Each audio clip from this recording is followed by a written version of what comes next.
People have to understand, are you using your device or is your device using you? Can you put it down? Can you turn it off?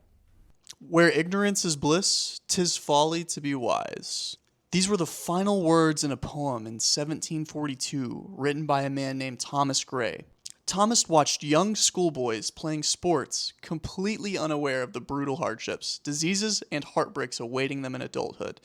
He realized that forcing them to face the harsh realities of the future right now would only ruin their current peace. This is the origin of ignorance is bliss. Today I want to take you on a brief journey and show you why choosing ignorance is the best decision that you can make. There's something deeply embedded in human psychology, that we're just drawn towards bad news.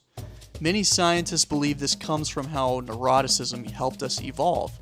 Back when humans were cavemen, those who survived were the ones who recognized danger. If they saw a dead body, they retreated. If they saw black lines moving in the grass, they carefully turned away because it could be a snake. The humans that survived were the ones who were risk averse, the ones who saw other people make mistakes, die, or get seriously injured, and said, not gonna do that. Now take this negativity, which is critical for survival, to compounding it over centuries and long periods of time, and you're left with humans today.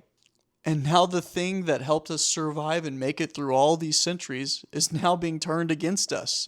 And this is why bad news sells. It is just baked into our DNA.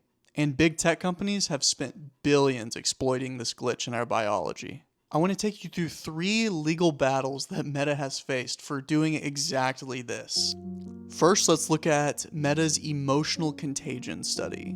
They secretly used over 689 unwitting adults as literal lab rats, deliberately altering their feeds to remove positive news and flood them with negative headlines. Why? To prove behind closed doors that they could artificially manipulate adult emotions. And the sad part, guys, it worked. The adults that were fed the bad news instantly became more depressed, sad, and their posts started to reflect that as well.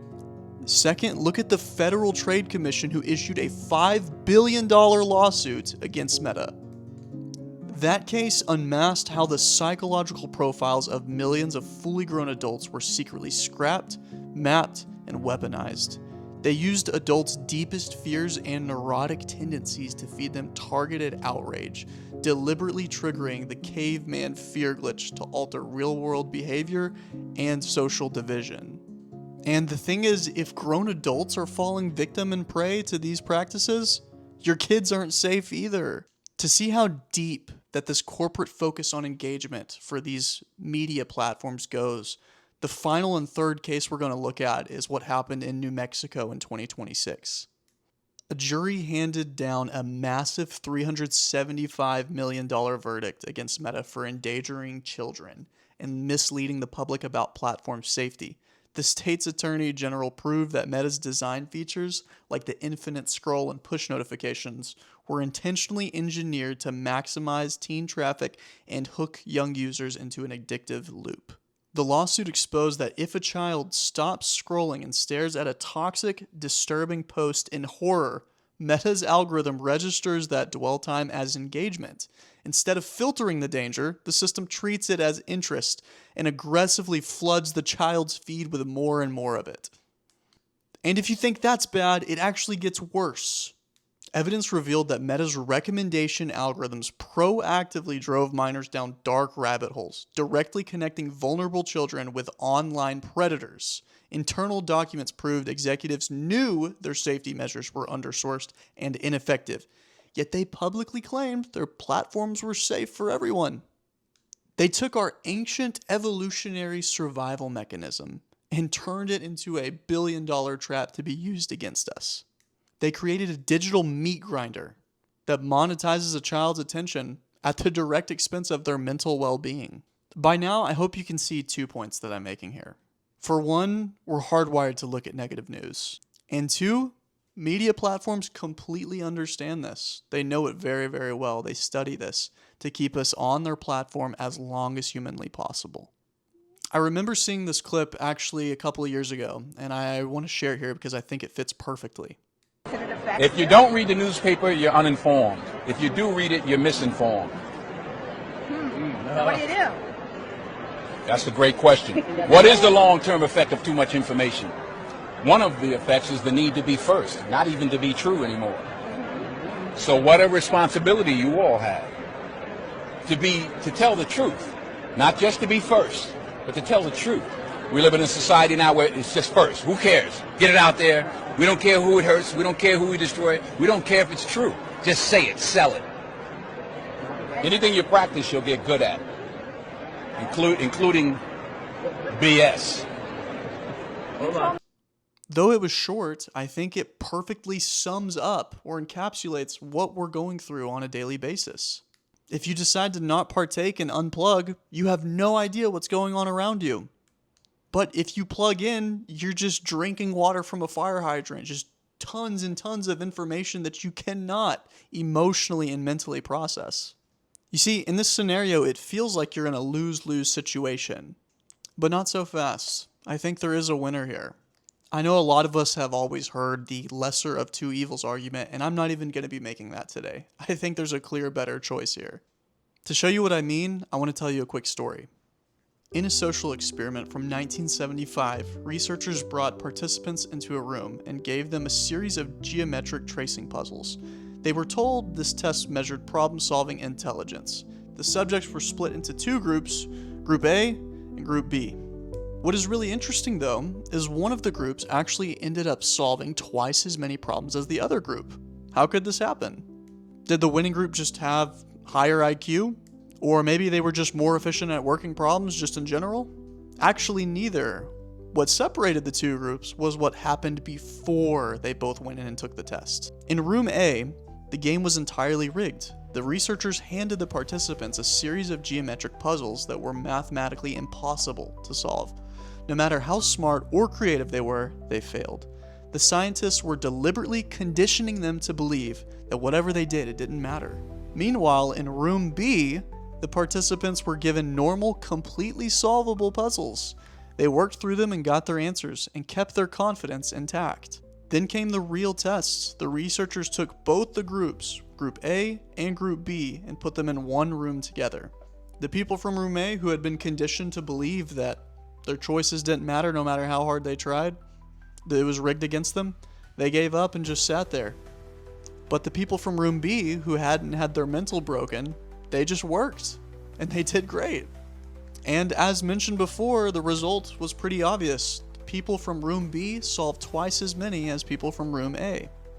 Essentially, the group that still believed that their decisions mattered, that what they did mattered, they significantly outperformed than the group that had learned through trying, nothing I do matters. Can you see where I'm going with this? When you constantly consume negative content, where it just paralyzes you to the point where you think, nothing I do matters, you just become jaded. You start to think, well, what's the point of even trying? Like, everything is just so screwed up and there's nothing I can do. And I guess the most interesting part about all of it is that what you're saying, in a sense, is actually really true. You can't fix it. Your choices from a macroeconomic standpoint, they don't matter. They really don't. But the thing is just because something is true doesn't mean that you should dwell on it. And though your choices and decisions may not matter in the grand scheme of things, it might just be a drop in the bucket, it still matters for your life. And I hope you're realizing that it's not about being in denial. We're not denying facts here. What we're going to do is just limit our exposure to the amount of information that we can handle. If you've seen any of my past videos, you know that I completely understand how tough times are economically. And how, for the younger generations, we essentially have to work twice as hard as the generations before us to net the same result, essentially. But what I'm telling you to do is I really think you should choose ignorance. You should choose not to let that information inside your brain, and that it's not helpful, and that media companies and everybody is just exploiting you more and more every single day that you let it happen. Which, on paper, sounds really nice and easy, but what are you going to do to fill the void? And this is where I think the really helpful advice actually comes.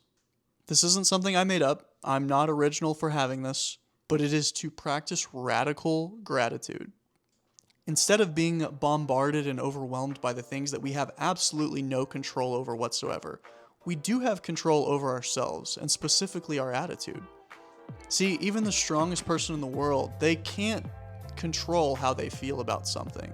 How you feel is just how you feel, and that just has to be accepted. But how you respond with those feelings, that is something you do have control over. What I want to do is I want to give you 2 mind-blowing privileges that me and you get to experience every single day that we don't even think about. First, in the hottest, most vulnerable climate areas in the developing world, less than 1 in 10 homes have air conditioning. The luxury to just magically change the temperature to whatever you want it to be, whatever's comfortable to you. That is a privilege that most people will never get to experience. And second, according to UN and UNICEF, roughly 1 in 4 people on this planet, over 2 billion human beings, do not have clean running water in their homes. 2.1 billion people. That is a lot of people. And you're thinking, well, Caleb, that's only like 20% of the world's population, which, that's a lot of people still, but it's only 20%. When you factor in all the other things that go into having a hot shower 24/7, like the energy infrastructure, the pressurized water, it being clean, the fact that you can do it at any time 24/7, a real rough estimation with all those factors together, it's probably around 25%. 25% of people in the world get to, at their leisure, go turn on a hot shower and get in whenever they feel like it. We really do live like royalty here. We have these magic rectangles in our pockets called phones that we can use to look up anything at any time, and we use it to gaslight ourselves into thinking that life sucks and it's just horrible. You should take your freedom back from Meta and take your freedom back from the news outlets and choose to just not participate. If there's anything I can leave you with, next time you jump in the shower and you feel that hot water running over your head, just remember that 80% of the world doesn't get to experience that like you do. Thank you for watching, and I'll see you in the next one.